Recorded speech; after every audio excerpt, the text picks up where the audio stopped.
I'd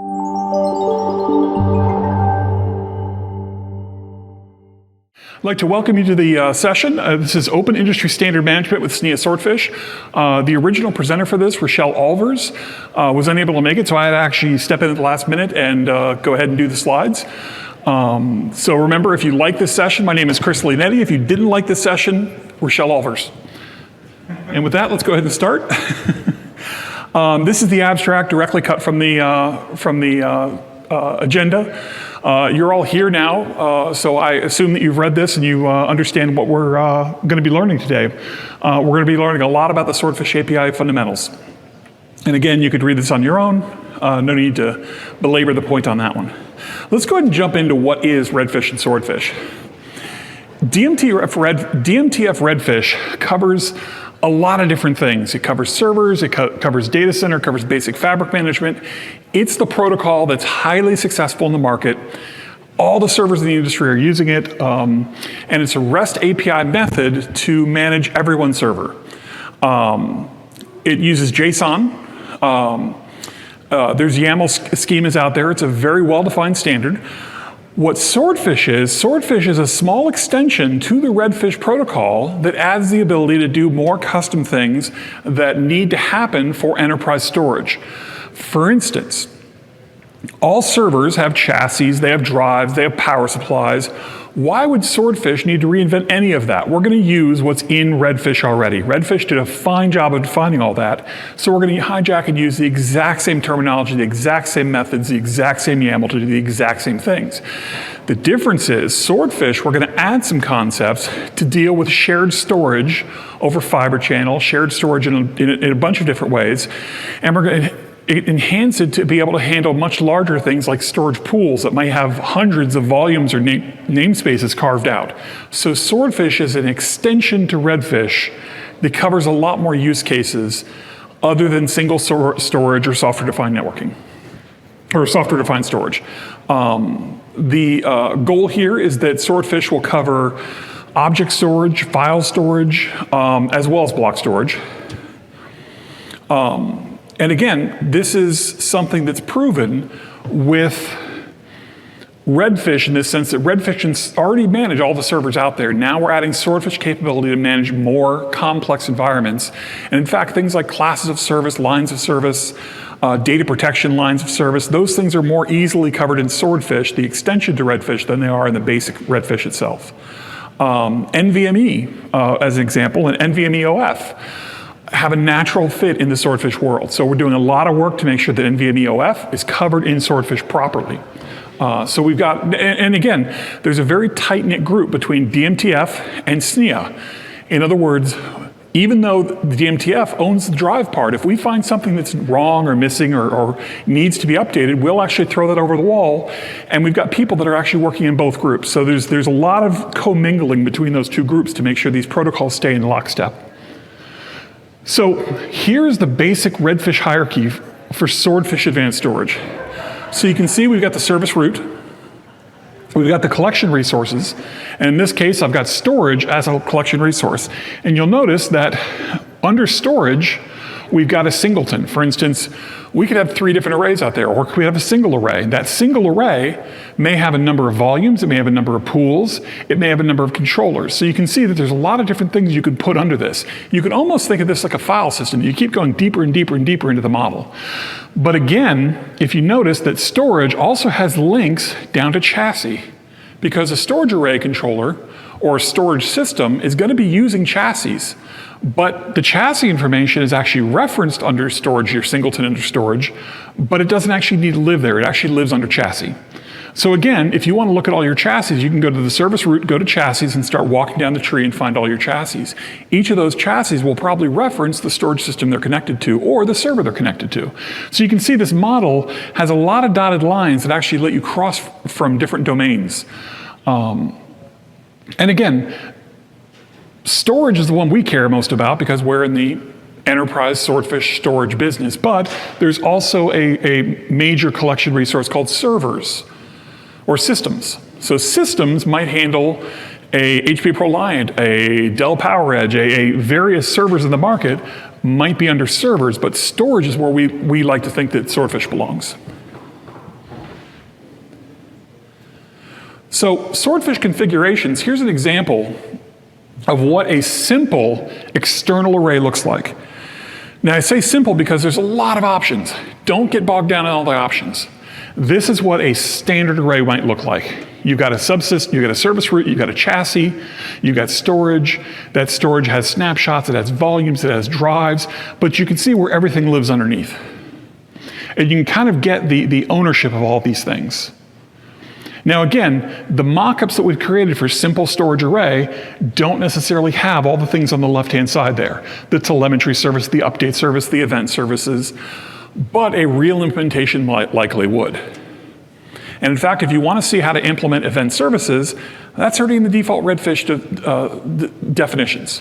Easy to do. If you want to be able to do session services, you can actually implement tokens so that people can log into your system using a username and password, get a token back, and then all future commands are done with that token. So you have a user control.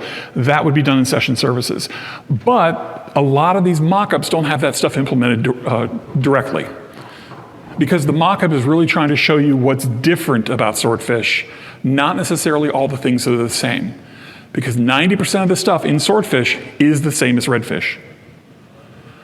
Now, if we want to go to a simple external array, we're going to add a little mapping. Now, what I mean by that is, you'll notice the difference between this one and this one, I've added fabrics. Because now, instead of going with an array that lives inside of a server, or a dedicated array, I've now gone to an external array. And the thing about an external array is, I need the ability to map a volume to a host. So in that case, I need to be able to implement fabrics so I can have endpoints. An endpoint lives in a fabric, and an endpoint represents an iSCSI initiator, a fiber channel initiator, RDMA. It represents some method of getting to that storage. And in fact, you'll see there's something called connections, where I can actually map a volume to a host. So in the old SCSI world, you'd think of this as the SCSI initiator target nexus. That's what connections is. But connection lives under fabric, because it's a term that doesn't necessarily need to live inside the array itself. It lives in, it's a theoretical concept that lives in the fabric. Is this making sense? Any questions so far? Or sure. So if I've got an external array that needs to have mapping, so I can map a specific host to a specific array volume, I would define fabrics. Now, this implementation under service root, he would have storage where he'd put all of his inwardly facing stuff. But he'd also have a fabric folder, and that fabric folder would contain all the endpoints that you want to register with that storage array. And those endpoints could then be mapped. Now, fabric, though, is different, because fabric, while the mappings, the connections are configured on the array, you also could implement a switch using this model, and we're trying to add switching in the future. When you do switching, zoning would be under the fabrics. So there's different things. If you want to, and again, the model is designed to be extensible. Is fabrics part of Swordfish or is Redfish? No, fabrics does not exist normally in the Redfish model directly, because Redfish is for servers, it doesn't handle external mounting. If you want to go external mounting, you're going to go with Swordfish, because then you're going to add fabrics. And in fact, if you're doing a PCI RAID controller inside of a server and you're not sharing that, you just want to give that right to the host, you would implement it under storage, but you would never need a fabrics. If, on the other hand, you want to be able to map that initiator group to that volume and be able to see it from outside in the real world across a fabric, that's how you do it. Talking about the Ethernet, the storage over Ethernet in the first step, it has the fabric as well. Is that model compatible with each other? I mean, is that the same fabric definition? What do you mean? I'm sorry, I didn't hear that. In the previous lecture, we have talked about the Ethernet, the storage over Ethernet. Yes. And it has the fabric also as well. Yes. So is that model is the same? Model's the same. Because when you're talking to an array, when you talk to an array and say, I want to talk about this fabric that happens to have that's an endpoint, and you go to the Ethernet switch, you should be looking at a similar fabric.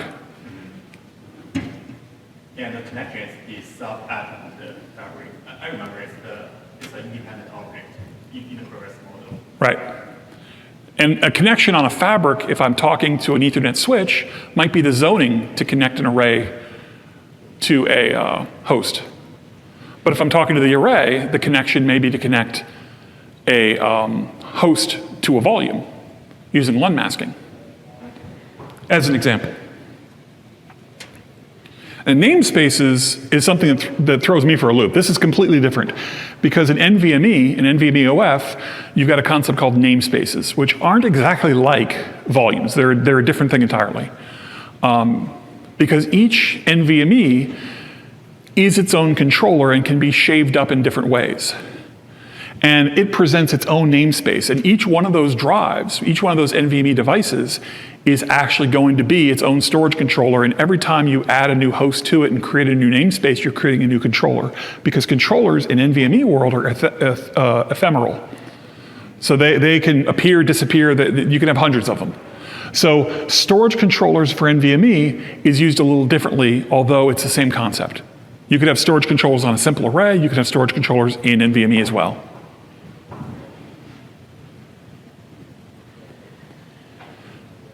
We also have an opaque array where we have an NVMe front end with a SAS back end. So you can see there's a lot of different options here. We tried to think of all the different options to make this flexible so that you don't run into a place where you don't have an idea where to go.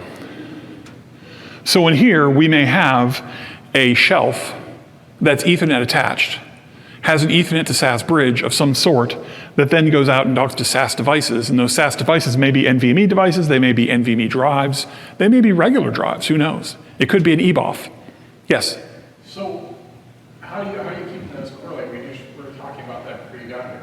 How you keep one, you have one, for instance, when you have one network on the backside, you have one endpoint where everything's contained in it.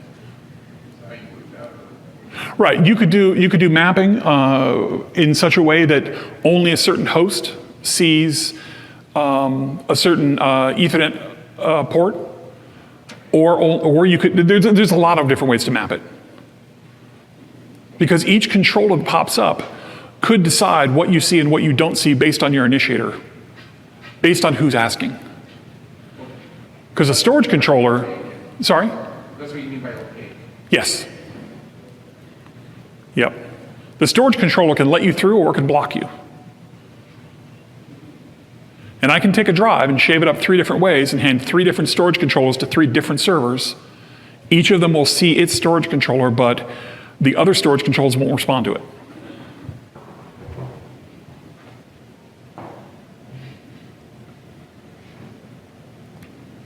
So NVMe is the big expansion we've been pushing. We've had a lot of meetings about NVMe to make sure we do this right. And unfortunately, there's a lot of different ways to do NVMe, and we've tried to make sure that the mock-ups show you the most common ways that are out there.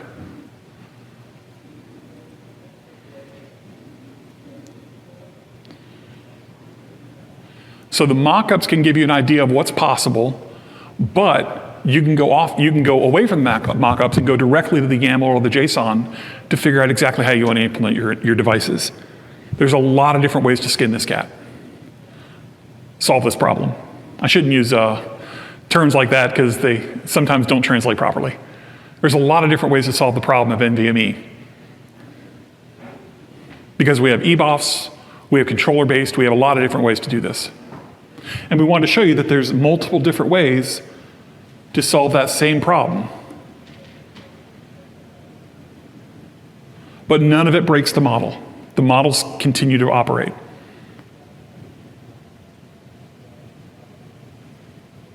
So are you running 2 Swordfish databases, one inside the other? Or is it possible? Oh, what do you mean? Let's say we were just talking about it, where you have a Redfish database for CXL. Sure. And then you have a link to that by Ethernet or InfiniBand, for instance, to that endpoint. And then how are you conveying that over to your main? You theoretically could. As an example, you could have, let's say you have a server and it's Redfish enabled, and you're going to run some service on top of it. You could have that service actually be the trap door to get to the Redfish on the baseboard, while at the same time adding its own folders to it as well. Okay. So you're talking about multi-tenancy and stuff. Yep.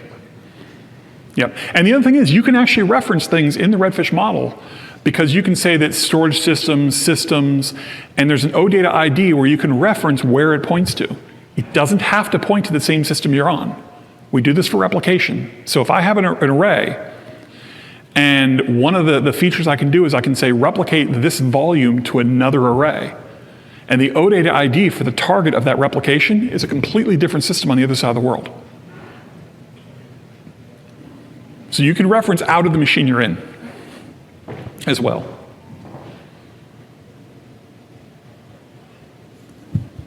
So the Redfish specs, you can see that we've been working very hard on them. In fact, we keep updating them. About every 6 months, you're going to see a new version. We've got 1.2.3, 1.2.4, 1.2.5 is being worked on right now. So this is a very vibrant infrastructure right now.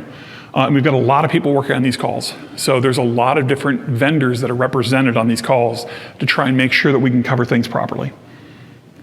Now, I should note also that there is a conformance testing program available as well. So if you're a member of the SNIA Labs, or the SMI Innovation Lab, and you want to put your piece of hardware in the SNIA Lab or in the Innovation Lab, where other people can hit it or not, you can choose not to. But the point is, you get conformance testing program with that for free. So you can run that thing all day long if you want. And the conformance testing program will help you to avoid straying from the approved documentation. It will check your syntax, it'll check all kinds of things to make sure that you've got a compliant implementation. That's a resource you should definitely be looking at, is hosting equipment in the SNIA lab, in the SNIA Innovation Lab, and running the CTP on a regular basis. And I built a simulator and put it in there, and it found 300 different things. I spelled OData with a capital O at one point, and it trailed all the way through my code, and I had to fix that in 300 different places. But it caught those kind of things that I wouldn't have thought of. The conformance testing program is very useful for that.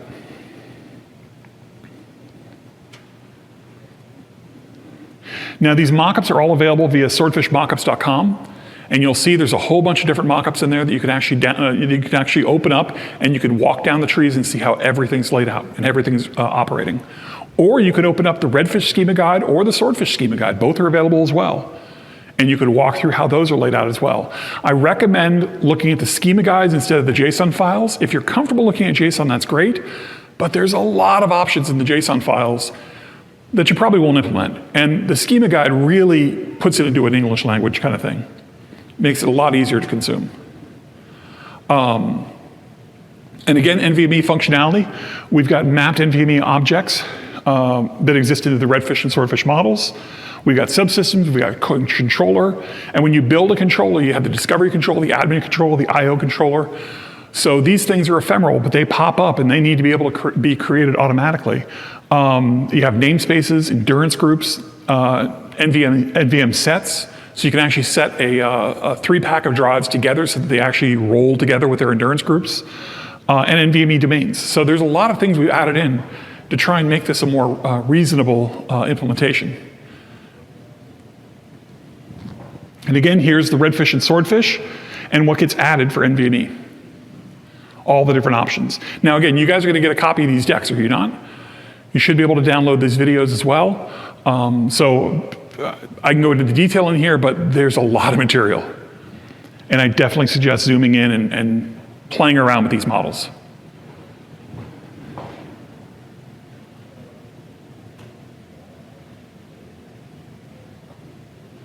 And common usage, when we say storage, what we really mean is a subsystem.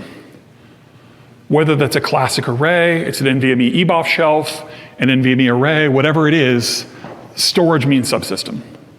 But storage in a Redfish model could mean PCI RAID controller inside your server, or could mean a SAS controller, a SAS HBA. So storage can mean a lot of things to a lot of different people. And we're using the words volume and namespace interchangeably. I'm old school, I kind of like using the word LUN, but it's really not as valid anymore. And under chassis, you're going to find all your thermals. You're going to find your power. You're going to find your drives. There's a lot of things under chassis that are really good about exposing the real world intricacies. You could have an array that has 12 shelves and 14 power supplies, and all that can be displayed there, including the redundancy levels of the power supplies, everything in there. Now, scalability is a big concern. The idea here is that when you do RESTful, one of the problems with SMIS was that SMIS was not necessarily scalable. Because once you got into tens of thousands of objects, it fell down because the entire database for SMIS was stateful, which meant you usually had to run a Pegasus server or some other server that actually talked to a captive database.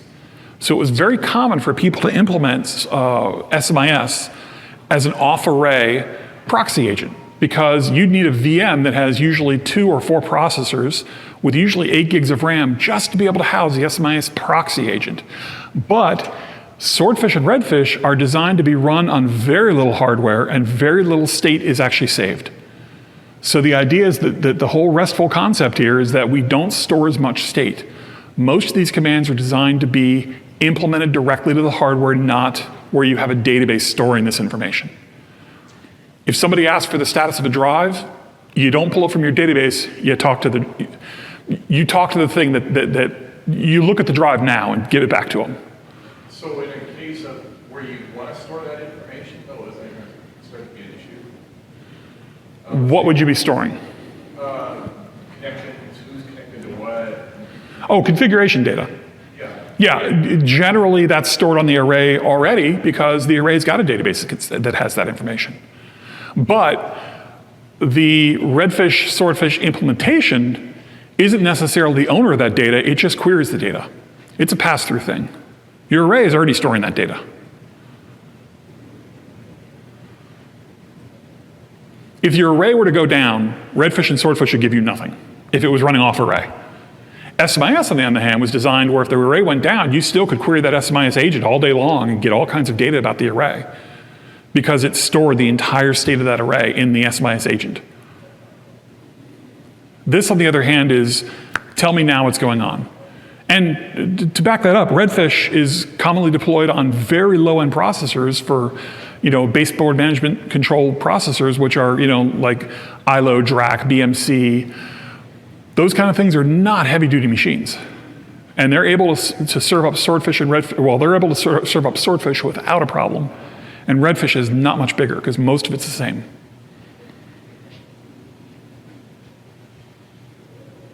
Okay, if you are not tracking this information, the transportation should be a bottleneck, right?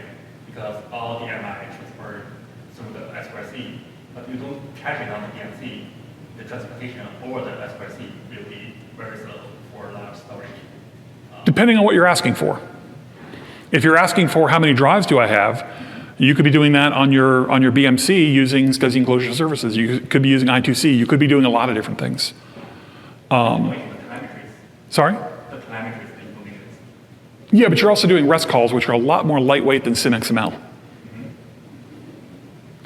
So querying a database as opposed to just making the request, sure, it's a little slower. The request is slower, but the end-all result is actually faster. Because the Redfish and Swordfish BMCs respond quickly. It responds quickly, it depends on how fast it queries the device, right? Yep. Because remember, if you've got an array, the array is keeping status of all its stuff. It's already got the database, it's already got the configuration, it's already got all that stuff. Your Redfish is just a hole into it.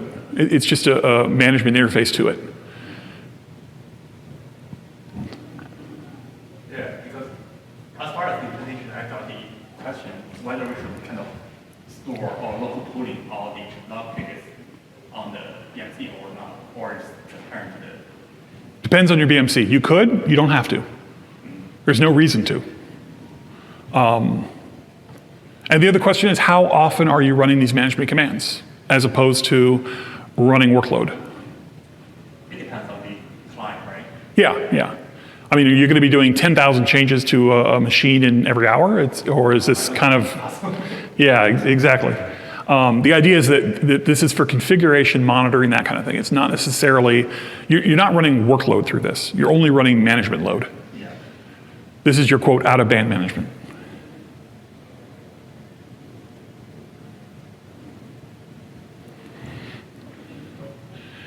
And again, we have our logical NVMe OF, our exported logical subsystem.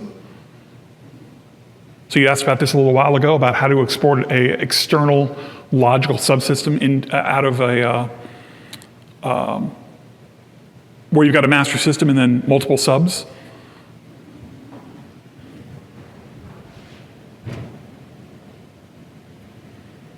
And if you look at Swordfish, the swordfishmockups.com, there is a lot of sample NVMe instances out there to show you what this thing looks like. I know that looks hairy, but realize that most of that model, chassis, drives, systems, a lot of that model is already defined in Redfish and well-defined and well-used. You're adding things like controllers and storage, but you can see what the relationships are between things. And again, a solid arrow is subordinate, a dotted arrow is referenced. So you have a navigation link to jump from one to the other. It looks complex, it's really not that bad.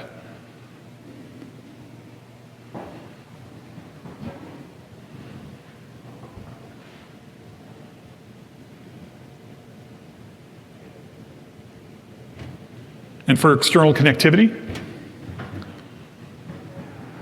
you got your storage collections. And again, under storage, you could have a singleton array there. You could have duals. You could have 5 different shelves, each counting as a singleton with their own models under those.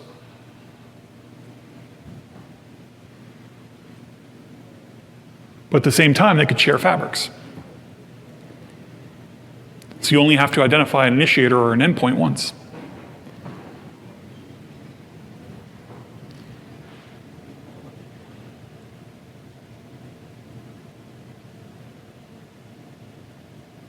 And again, there's a lot of models here, and all of this is out in the documentation.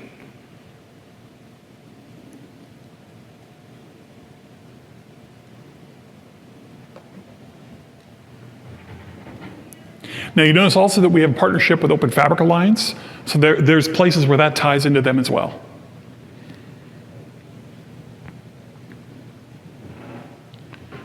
And where that framework lives.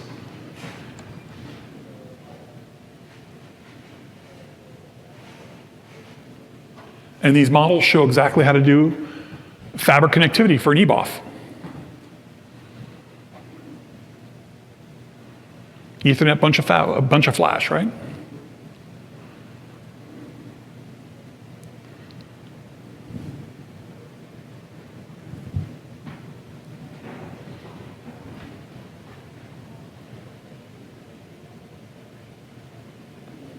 And of course, there's a lot more information out there. We try to make sure that the Swordfish mockups out there, the Swordfish Forum out there, there's the Redfish and Swordfish standards, there's OFA, the Open Fabric Alliance, and the NVMe specs as well. So we try to make sure all of this is available.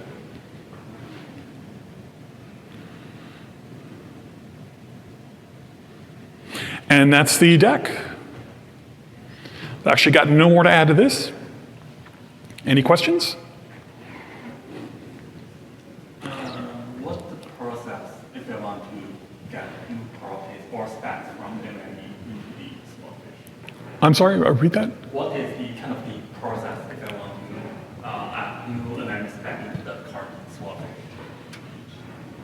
I mean, there's something on the NVMe spec, but I didn't see it on the Swordfish, so how can I add the spec into it?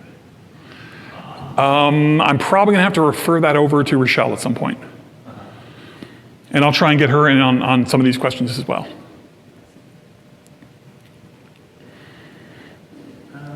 Another question is the TCG Trusted Computing Group is part of the Swordfish? I'm sorry? The TCG Trusted Computing Group. No. We do have members in common that we relate to, that we try and keep informed of what we're doing, but they're not joined in that way.